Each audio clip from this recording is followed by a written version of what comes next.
set phases to stone as we take a trip to the future. Not our future, a differing timeline future, but it hasn't diverged yet. More nerdy stuff on today's episode of That Song from That Movie.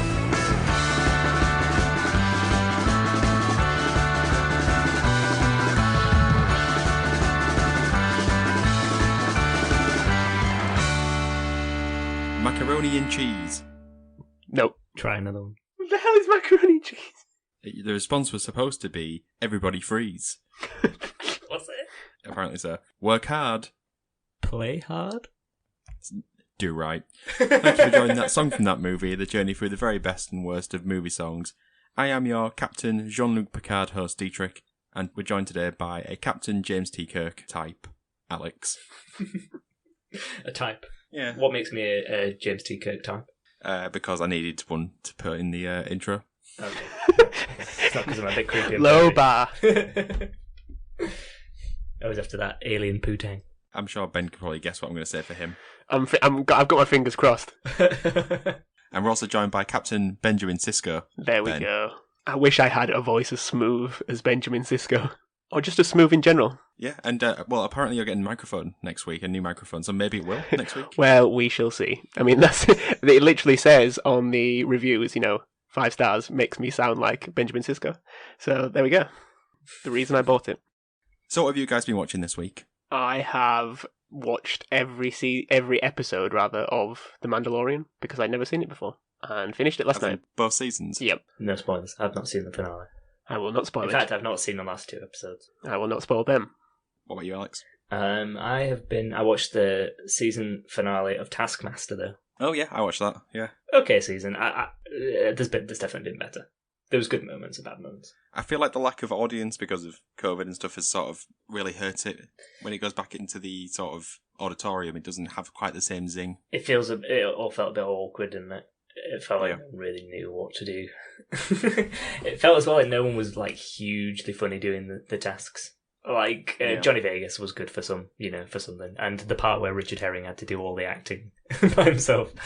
But I think this was the first series where the best task, or at least the best outcome from a task, was one of the live tasks, and it was when Daisy May Cooper had to draw that hippo. Hippogate, yeah. Yeah, It was just a pure hatred of him for not knowing what it was, and it's like, what the heck? That was a drawing of a cat. That was a drawing of a cat. It's a drawing of everything other than a hippo. Other than that, I also watched a lot of Wallace and Gromit, actually. Not because it's near Christmas. It's not near It's Christmas, not near Alex. Christmas. I know, It's not exactly. Christmas. Wink, wink, nudge, nudge. Giving away all the secrets behind the curtain, as always. I literally went shopping for Christmas dinner stuff last night. 10:30 at Morrison's. What are you doing? Oh, is that just to try and avoid crowds? Yeah, there was only us and one other person shopping, and they were putting all the stuff out that lasted until the 28th. We managed to time it perfectly. What a rare Anyone treat. listening, get down to Morrison's now to get your Christmas dinner stuff. As we release this episode in the middle of January. In terms of what I've been watching, I have an update. It's about Good Omens. Oh. Oh, yeah. So I've watched 2 more episodes, there's only 1 left, and I still don't think it's very good. Give up. Give up. The show still seems to be, hey guys, David Tennant's wearing a wig in this episode. How kooky. Sounds good. Wait, where is it? Amazon? Alex is already adding it to his watch list. I watched 1 episode, and that's enough. I'm a modern day man. You've got to catch me in the first 30 seconds, or else I'm out. Which is why nobody listens to this podcast. And usually finished in 30 seconds. Way. So today's episode is the songs of the Academy Award nominated sci-fi romp Star Trek Beyond. He's slipping that in there. So to find out what was happening in the world when the movie came out, it's my turn this week. So the time is July 2016, if you can cast your mind back that far. Wait. Go. So the world got a little bit healthier as Pokemon Go dropped into the App Store for the very first time. Now I played it for years, all the way up until the release of Generation 5. Eventually a mixture of pay to win and lockdown killed my enthusiasm for the game. But man, what a summer. Yeah, I mean, I assumed you... What a summer of what, 4 years? I assumed you were still playing it. I'm shocked to learn that you've stopped. Yeah. I got fed up. I don't want to input my own money into a free game to win. You were the last bastion. If you're gone, then is anyone playing? I know a lot of people that start playing. I jump in to say my wife has just got back into it. Clearly the pay to win is all she's about. All I really remember of playing the game, which was like a good 3 weeks, was just people like in the street going, "Are you playing that Pokemon game?" And, like, sometimes I was Just walking around with your dad. Yeah, that's the same. That was You played Pokemon Go, but sometimes I was just genuinely walking on my phone, and then you have to be like, "Well, why are you even talking to me? Who are you?" I never played it. So it was a bad month for Chris Evans. That's Chris Evans, as in the British TV and radio presenter disliked by everybody, as he was dropped from Top Gear, and then a week later, the revival of TGI Friday was also cancelled. God, I remember. I think I watched one episode of that TGI Friday. That was weird TV. Yeah, it was awful. I ended up watching it in Mexico because it was the only thing that was on an English-speaking channel, and it was the same episode every day. It was so bad. So the discussion really is up to you here. Do we talk about Top Gear presenters, or do we talk about how much everybody hates the British Chris Evans? Because I assume you both hate him as well. Yeah, but what confuses me about this is that if everyone hates him, why does he keep getting jobs? I don't know. I don't get it. I think there's a demographic between 50 and 52 that might still don't mind him. I don't know if he got axed from the Radio 2 breakfast show, but he's not on it anymore, is he? No, he went to Virgin or something. Yeah. Show. But did they go, "Chris, here's as much money as you want, make your own show"? Because if they did, what were they thinking? Maybe they was hoping it was the other Chris Evans. I can't believe he said yes. Even with all the Marvel contractual obligations, he said yes. I mean, I would definitely be more likely to listen to that show, just to see what the heck it was. Yeah, me too. They were very confused when he showed up. So it was a good month for Chris Evans. That's Chris Evans as in the American actor, an all-round nice guy who is liked by everybody. As the Hollywood Reporter confirmed that Evans' Captain America Civil War paycheck was a cool $15 million. So the discussion here is up to you. Do we talk about the MCU, or do we talk about how much everybody loves the American Chris Evans? I mean, what I'd rather talk about is his finest role, which is not another teen movie. Now, was that not such a great film? Playing the jock in not another teen movie. It's a banana split. Do you only think that because he ends up appearing in the Marilyn Manson video? As the he character? does, yeah, he does, doesn't he? Yeah. I forgot about that. We're going to have to do not another teen movie at some point. Yeah, maybe.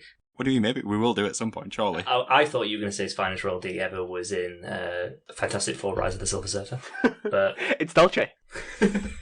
Another thing we're going to have to do. I can't wait for that episode. That is where our show peaks, isn't it? Once we've done that one. Yeah. For all of those that don't know, Dee is consistently contacting Simon Webb to see if he'll come on the show and do an interview about Ride the Storm from Rise of the Silver Surfer. If everyone wants to help by messaging Simon Webb and asking him to come on the show, that would really help. That would definitely be the peak. What also happened in July 2016 was the release of Star Trek Beyond. So it was directed by Justin Lin and was written by Doug Jung and Simon Pegg. And it's the second follow-up to the fantastic 2009 Star Trek, in inverted commas, reboot, but more like a spin-off, let's say. So I'll do a plot synopsis, but of course you guys already know what the synopsis for this film is because you've both seen it. Wrong. Okay, so I better do that plot synopsis then. I'm looking forward to hearing it. Lost. When the USS Enterprise crashes after an attack by the evil dictator Kral and his swarm of drones, Kirk, Spock and crew must find a way off a hostile planet and stop Kral before he destroys the Federation. Along the way, they run into Jayla, who is living inside a previously crashed Starfleet ship on the same planet. So, what do you guys think of this movie? I guess, Ben, you might as well go first. I might as well because Alex hasn't seen it. Yeah, I really enjoyed the film. I was quite shocked when it came out and because it didn't do well at all, did it, in the box office? It did not. Which was really surprising because I didn't like Into the Darkness. Is it Into Darkness? Yep. Yeah, I really didn't like that film. And Star Trek, the 2009 film, I think is fantastic. I wouldn't go as far to say I'm a Trekkie, but I've watched a lot of Star Trek, and probably not the best Star Trek by general consensus. I think the first stuff I watched was Voyager. But yeah, I think the film seems like a more of a hark back to the sort of episodes and that sort of style. It feels like very much just a mission off of one of the series, but with the sort of cinematic adventure beats that fit more a sort of movie media style. Yeah, I really enjoy it. And what about you, Alex? Well, as has already been revealed, I have not seen this film. But I think more so is I didn't know that this film existed until recently. And I've seen the first two films. And when you said Star Trek Beyond, I was like, that's the second one that has Benedict Cumberbatch in it. I've seen that one. And then when I went to look, I was like, no, that's called Into Darkness. What the heck is Star Trek Beyond? And then I realised that there was a third one. I was like, why did I have no concept of this film being released? And then I was like, oh, yeah, wasn't there was talks of like a Star Trek film that was going to be written by Quentin Tarantino? I was like, but this surely can't be that. And it isn't. So, yeah, that's all I've got to say on it, really. Don't know anything about it. I've seen the first two, enjoyed the first one. Second one was kind of okay until sort of like the midpoint, and then it went off the rails. I read a bit of the reviews, and it seems like it had like quite a good critical reception. Yeah, it was really well received. But from what I could gather, it was maybe released at the same time as a few other big films, and maybe that's why it flopped at the box office. But I say flopped, did not make it made like 350 million or something. Yeah, it was like a break even, so not considered a success, but not a failure either. Yeah, but knowing now that it exists and that it seems to be well reviewed, I think I will try and watch it at some point if I can. If it ever appears on any streaming service in the UK. Yeah, I mean, are they planning? I don't know if you had this in your notes, Steve, but are they planning on doing another one afterwards?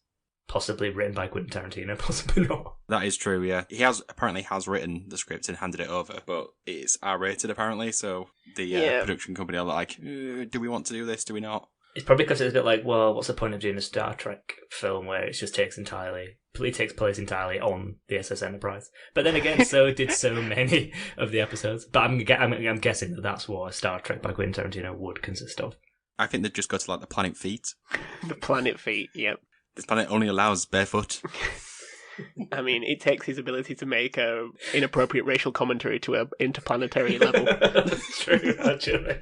The Tarantino, get him to make a space film, get him to make his own space opera or whatever, science fiction touched by other genres. Why does he have to make the Star Trek film? It detracts both from their own things in their attempts to make the other thing, and I think the comparisons will only be a detriment to both. Yeah, and if it's not like R-rated, like a full-on, let's say, Tarantino film, people are just going to complain that it wasn't what they were sold. Yeah, and we've already got Samuel L. Jackson in space. Yeah. Well, it was actually released a few months after The Force Awakens, which completely took the wind out of its sail. Yeah, that's one of the reasons why it didn't do too well. I mean, J.J. Abrams was involved in the original one, which is why he eventually was involved in Star Wars, isn't it? So, was he still involved in this one? Just as a producer. Did he direct the first one? Yeah, and the second one. And the second one. I think the reception of the second Star Trek film is why he didn't want to do The Last Jedi, because of the backlash he got from doing another one similar. Yeah, because the second one, not to go into any spoilers, but the second Star Trek film of the reboot was kind of a remake of an old one, wasn't it? Or it certainly was playing on a remake of an old one. Yeah, it starts as its own thing and then halfway becomes a remake of Wrath of Khan. Yeah. The director for this, Alex, though, you know who Justin Lin is, don't you? One of the contributors to the greatest franchises of all time. Go on. Fast and Furious. What, is he one of the directors? I think, how many has he done, D? Like 6? Yeah, he's directed quite a few of them and definitely had a hand in nearly every single one of them in some capacity. What a guy. Are we talking like the later ones or are we talking like the early ones? Yeah, the later ones. I don't think he did anything with the first two. I think it's all the ones since then. Wait, so you're saying his first one was Tokyo Drift? It was, yeah. I'm pretty sure it was. But in a lot of ways, Tokyo Drift was the one that set up the franchise element, wasn't it? Yeah. So, the movie introduces the character of Jaylah. In the script, Simon Pegg explained that she was written to be a Jennifer Lawrence type, as in they wanted Jennifer Lawrence to play the role. Yeah. Eventually, they decided they couldn't get Jennifer Lawrence, and just named the character after Jennifer Lawrence. Oh, yeah.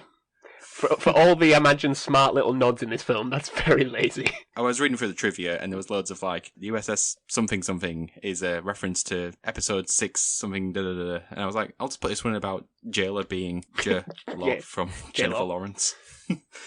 But seeing as there's 3 songs in this movie to talk about, I think we should crack on with the first one of that. So, 3 songs, 2 are written for use in the movie, whilst the other is an older song given a prominent role. I'll just name the 3 songs now. So it's Sabotage by the Beastie Boys, Sledgehammer by Peter Gabriel, and Lost in the Stars by Zhang Ji. Is it Rihanna? I like the idea that Peter Gabriel somehow wrote Sledgehammer for Star Trek Beyond. Honestly, for a second, my mind was like, oh my god, is that a Peter Gabriel song? In my head, I was literally like, because I remember when I Googled, when I went onto YouTube, the first thing that came up is Peter Gabriel Sledgehammer, obviously. I was just like, oh my god, is that the same song? And I never realised. Okay, so we'll start with the, as the movie describes it, classical music song, Sabotage by the Beastie Boys. Obviously, it's the most easily recognisable of the three songs I've just mentioned. And I think it's fair to say it's nothing to do with this movie, why it's recognisable whatsoever. So what do you guys think of this song? One of the best songs of all time. I mean, you just can't. There's just so much to love about this song. The video is amazing. Like, it's great. I used to watch it so many times on like Kerrang. The amount of times I've been on a night out, the song absolutely drops. It's amazing. Its use in Star Trek, the first film, is great. Yep. But in this film, Green my God, god, in this film, incredible. I mean, the Beastie Boys are awesome anyway, but this is their best song. Fight me. Intergalactic's better. See you outside, D. And Intergalactic has a Spock reference, doesn't it? It does, It yeah. does. Yeah. I do like the song, obviously.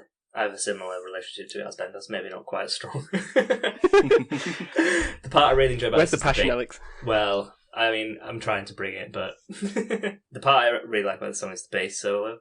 To bring it down. Yeah, when everything else drops and then that bass solo kicks in. I think that's probably from playing Guitar Hero 4, maybe, whichever one this song's on, and being forced to play bass by my brother. Everyone's always forced to play bass. I liked the use of... I mean, I watched the scene. I've not seen any of the film, as we've discussed, but I did watch the scene, and I did very much like the use of the song in the scene. And I liked the characters in it were sort of like toe-tapping and nodding along to it as it was playing, and then I was like, oh my god, it's Matt Parkman. What's he doing there? Yeah. If it's sci-fi, expect him. Well, if it's anything to do with Greg J.J. Grunberg. Abrams, yeah, just expect that guy to show up at some point. Yeah, true. Yeah, in the first... I keep saying first, we know what I mean. Not the 11th Star Trek film, whatever. Young Kirk is shown playing this song whilst driving his stepdad's car, which is long-term storytelling. I like that. I like that a lot.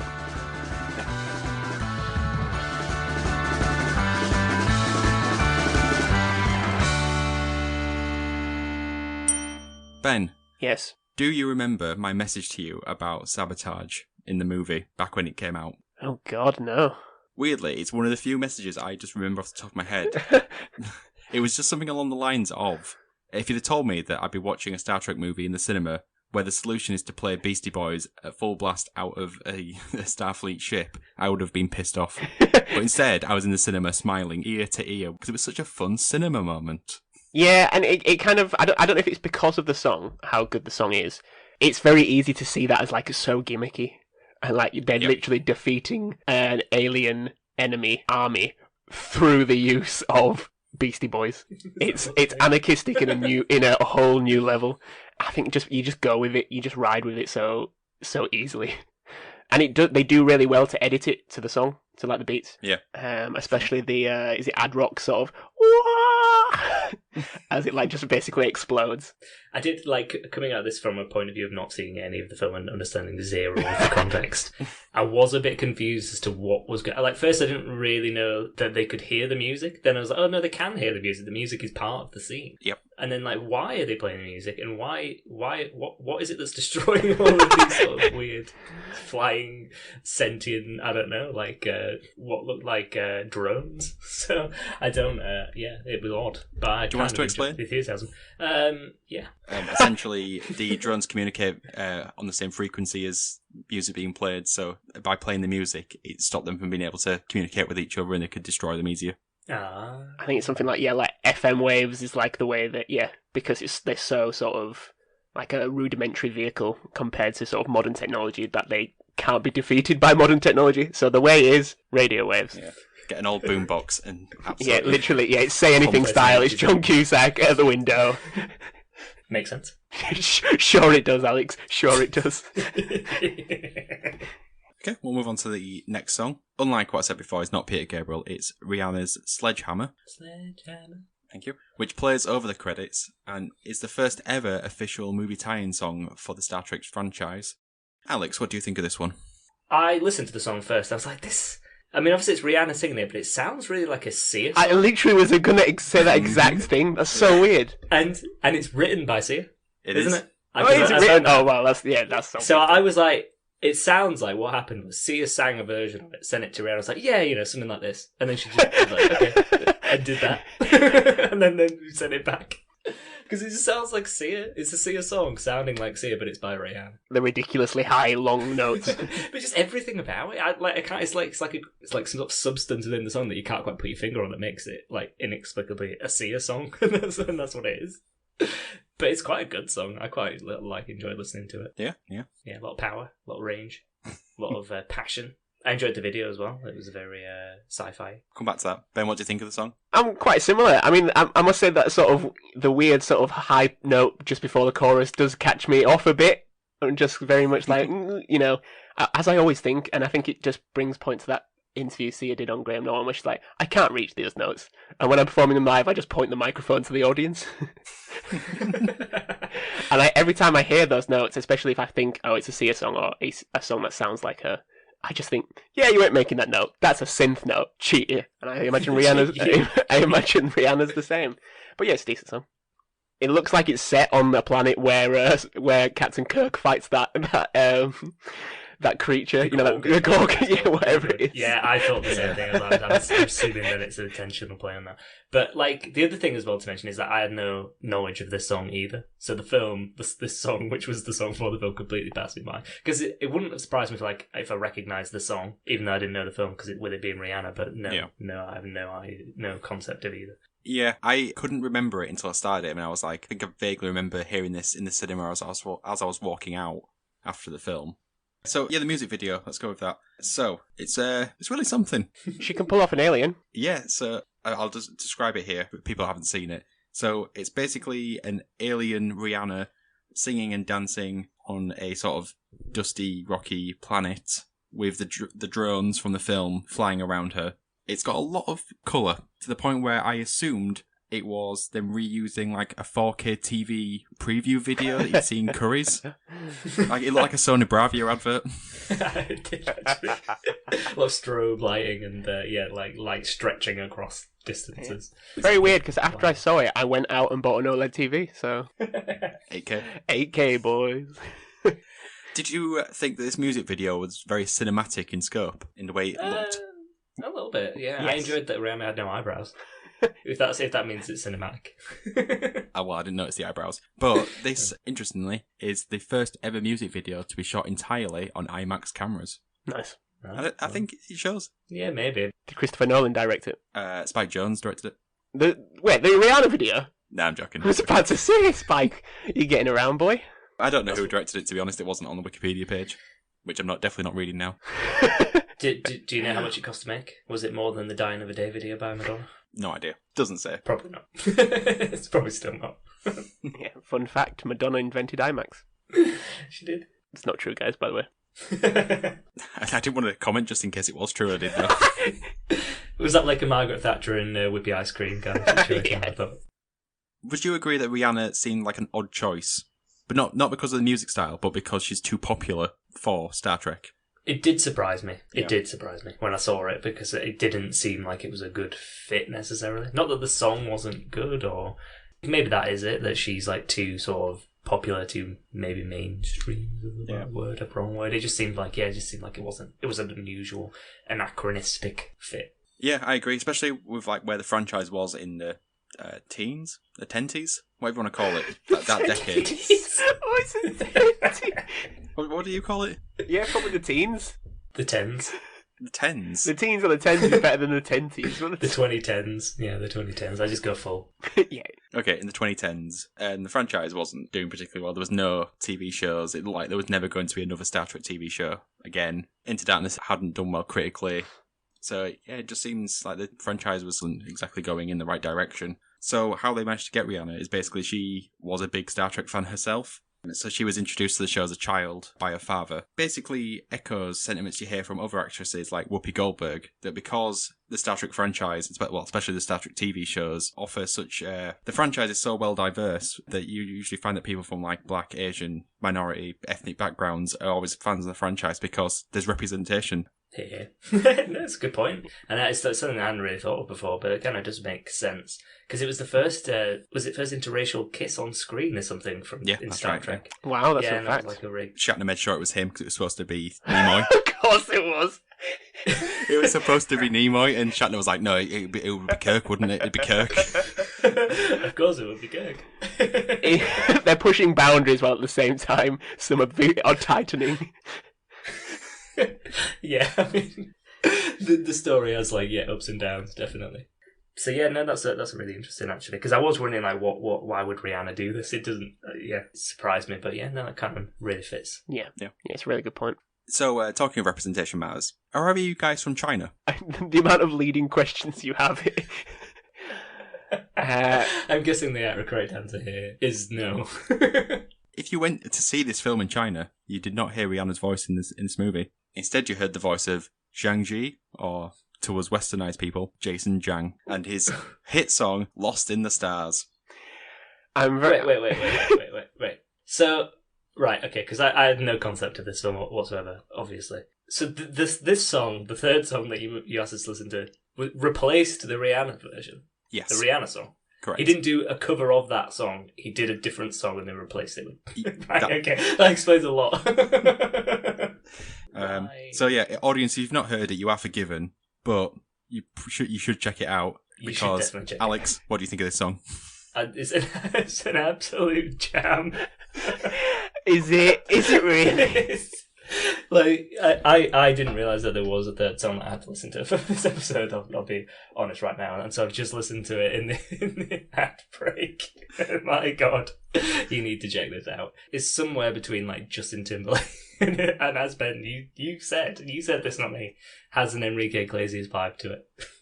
I'm just really, really confused. You guys are going to have to enlighten me a bit. But when was the People's Republic of China in the Eurovision Song Contest? I've also written it's very Eurovision in my notes. It does sound like the Chinese nomination for Eurovision Song Contest. This song would win Eurovision. Definitely. Probably would. I don't. Well, if we know how the voting goes, I don't know if there's many friends of China in Europe. It's not quite Rise of the Phoenix or whatever it's called. It's not quite Euphoria. Well, But I'd nothing, say it's is not- anything Euphoria, Alex? Nothing's Euphoria. It's the greatest no. pop song, the Euphoria greatest pop song of all transcends time. Eurovision. But I'd say this is up there. This could win Eurovision if it was entered. Oh yeah, definitely. And the video as well. I mean, Dee, we've got to touch on that video because it's him Go for it. walking around some sort of mock-up of the SS Enterprise, but he looks so awkward. It looks like he's won a competition to stand in. It might not even be him doing the vocals. Dee, you might know that, but it wouldn't surprise me whether they just picked some guy to stand there and play the song over the top. Well, it is strange. It does look uncomfortable, and it's actually something my wife picked up when we watched the video. He doesn't look like he knows how to The song. say the words in English. It's like he's doing it phonetically. So it doesn't. Oh, that there's a might bit of be a it. disconnect between his mouth movements and the words of the song. However, I then went on to watch a Chinese TV performance of this, where he did it on stage, which was also very Eurovision. He had people dancing around him whilst it was I being saw that performed as well. in front of an audience of Eurovision fans, probably. Yeah, I saw that as well. He needs that advert director from Lost in Translation. Just the guy who's more intensity to when he's doing the whiskey advert. But he looks like there's a lot of people shouting at him to do certain things, and he hasn't got a clue. So what is the performance like then on this live performance? Is he doing it in English or is he doing it in Chinese? He is doing it in English, yeah. And he can do it. So is it a live performance It looks to be, yeah. or is it mimed? Well, no, I guess I don't know that. And he still looks uncomfortable and awkward. Yeah. Yes, like he won a competition. That must be quite unusual that he's recorded it in English if it's likely to be a Chinese-specific post-credit That- song. We did try look to see if there was another version of the song where it's sang it in Chinese, and we couldn't find one. And I thought the English lyrics fit too well into the song for it not to have just been written and performed that way. in English. Yes, yeah. Maybe they did it that way so that people didn't realise that it was a replacement. That's a good point, yeah, you remember right there. Maybe. Who knows? It's just bizarre that they did this anyway. Or Zhang Ji was convinced that this was his ticket to global stardom, and he thought it was going to be in the actual film that was broadcast across the world. But obviously, with censorship laws, he never realised, and still thinks that to this day. Well, interesting you say that, because it wasn't just Rihanna who was replacing China by Jason Zhang. The movie's poster also replaced Chris Pine, Zachary Quinto, and Sophia Botella, the person that played Jayla, with a giant picture of Jason Zhang in Starfleet uniform. Actually. For real, What? It's an entire poster of him in uniform with like the drones going down one side, and that's the poster they sold it on. People going to the cinema to watch what is likely a 2-hour pre-credit scene that they think building up to the Zhang Ji performance for 3 minutes. But this is the way it gets weird. It worked. What? It wasn't. China was the only region where the release was considered a success. Because they all thought they were seeing a Jason Zhang concert. Exactly. They thought, oh, Jason Zhang's doing a sci-fi film. I'll go watch that. I love that awkward little rascal. He has so many strings to his bow. Karen talking about, I'll send you the picture of it. It's interesting to find out that it was added afterwards, because when I was watching, I was like, this is a really weird selection of a song to put in. Like, where would this fit? Like, where did this come from? I just couldn't wrap my head around it. Well, what's also weird about the song is it talks about the Force. It's the wrong franchise. It did mention the Force. I thought maybe that was just like a bit of a joke. I didn't. Yeah, but now I'm wondering. Definitely wondering. Send you a screenshot so you can react to the that poster. What a poster. Audience, if you want to see it yourself, literally just Google Jason Zhang Lost in the Stars, and it's like the second. It's the only one that's an article. It's the first one. It's not a link to the YouTube video. Yeah. Bold choice for Captain Kirk. I'm not going to lie. Well, every character in the film. Yeah, dude, like, looking at that person, you think it's like, oh, that's like some sort of cool sci-fi 3D concert that they must be doing. I mean, as much as I love Sabotage by the Beastie Boys, I would have also have loved for this song to replace that scene. It would be brilliant. Cool. Okay, top 5. Now, Alex, we all know you're a huge Star Trek fan. Seen all the episodes, haven't you? I have seen all the episodes of the original Star Trek season 1. Unusually, that's the only season I've never watched. I've watched every other series of Star Trek apart from that. Yeah, I'm similar. I've only seen like a handful of episodes. That's it. So, I'm not going to be lying to you, Alex. This might be quite a hard top 5 for you. Okay. There's often a debate online. Who is the greatest Star Trek captain? But I think that's too boring of a choice. So I want to know which Star Trek captain would make the best manager. If you were in a job, which Star Trek captain would be the best manager? This was a list designed by Vulture magazine, not by me. So, Well, I feel like the obvious choice straight away is Picard as the best manager. Is Picard just like the most beloved Star Trek captain? It seems to be. yeah, Yeah, I think so, yeah. usually he I mean, comes on top. Shatner wouldn't be a very good. And neither would Chris Pine's Kirk. Oh yeah, is he included in this? I think it covers both cinematic and... Does it cover the recent shows Yes, it like does. Discovery? It does, and, yes. Yeah. Okay. For which I'm going to 100% believe in you do because I don't know any of them. Okay, well, from the new ones, I would 100% say that the Captain Pike in Season 2 Discovery would be a fantastic manager. You going well, D? You going well? Oh, but Captain Pike, though, he was the original one that Kirk took over from, because he's Yes. in one of the original episodes, yeah. So I'll give you some insight here. Captain Go on. Christopher Pike from Star Trek Discovery is third on the list, with such reasoning as, he seems like the kind of boss who'd teach you new skills, and then suggest unwinding with a game of ping pong that he wouldn't try all that hard to win, though he totally could if he wanted to. Now D, number 2 is Jean-Luc Picard. Oh. Apparently would be awe-inspiring, but sometimes may make confusing judgments. And you might never know if you truly knew him. Now, personally, I think number 1 is the obvious choice. Cisco. It's not Cisco, actually. Cisco is number 4. Oh, so Janeway. Catherine Janeway. Oh yeah, she'd be a great manager. Apparently the reasoning would be just the sort of boss you might have to complain about behind her back, but she's also the sort of boss you'd end up naming your first child after. Little Catherine Janeway, first name. And I've not seen a lot of Star Trek Discovery, but number 5 is Captain Philippa Georgiou, Michelle Yeoh's character. That's an interesting choice to be on there. Is it? It is in the sense of how Discovery goes. Yeah. Well, yeah, true. I know that much. But yes, in general, Captain James T. Kirk should not be on the list. He would be a terrible manager. From a person point of view, the business would go straight in the ground.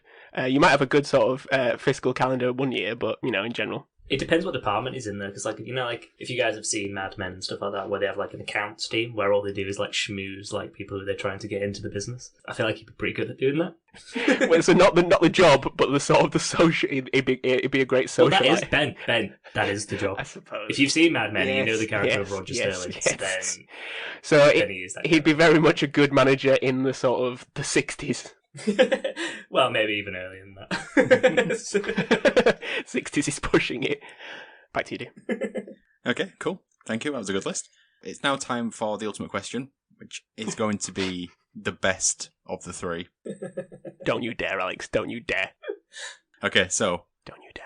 what is the best song? Is it Sabotage, Sledgehammer, the Rihanna one, or Lost in the Stars? Ben, you can go first. It's Sabotage. Just stop being silly, guys. Alex, don't even think about it. Put down your sort of weird love of like 90s Europop for a second and Right, okay. remember your Right. roots, Alex. Remember those early days watching Kerrang. What's the best song? Yes. If that's flat the question, the best song is Sabotage. What's the best song today? In terms of which one made me smile the most, it's Jason Yang. I can't argue with the reasoning. I mean, the use of Sabotage seems really cool in the film. They've utilised it really well.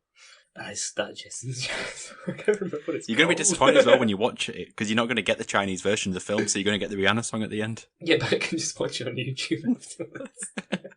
I'm also going Sabotage, which I don't think is a surprise to anyone, so it's a hat trick for Sabotage. Okay, so that brings an end to our episode about the movie Star Trek Beyond. Let us know which one you think is the best song, and you can do that on Twitter. Our Twitter handle is TSFTMPod.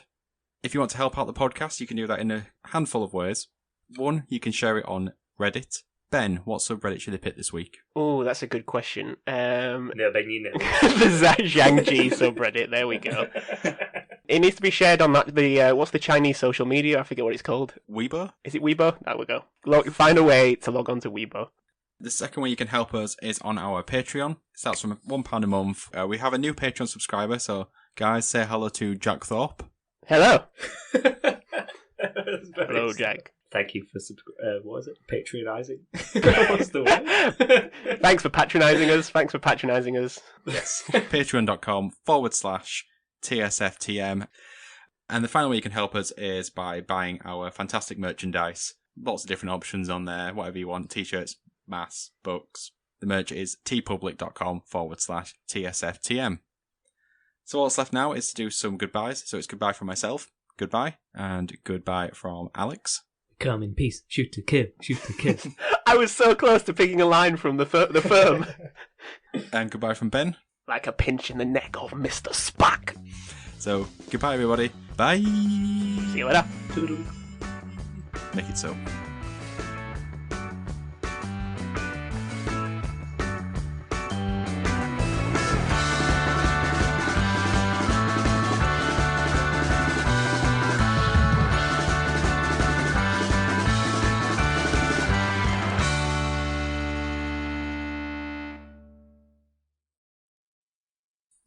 There's Klingons on the starboard bow, starboard bow, starboard bow. It's life, Jim, but not as we know it. Not as we know it. Not as we know it. We come in peace, shoot to kill, shoot to kill, shoot to kill.